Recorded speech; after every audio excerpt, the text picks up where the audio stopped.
Kasi nakatapos ko lang mag-devotion. Sobrang blessed nung araw na to. Hindi ko alam bakit bakit ganun si Lord.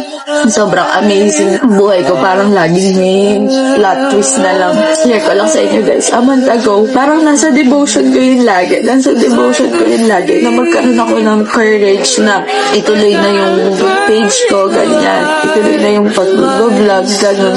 Pero lagi akong nag-iisip. Lagi akong nagdadalawang isip. Nag-hesitate ako kasi natatakot ako eh. Kasi kilala ko ng mga friends ko, kilala ko ng family ko. Hindi ako sanay mag-take ng negative comments, ganun.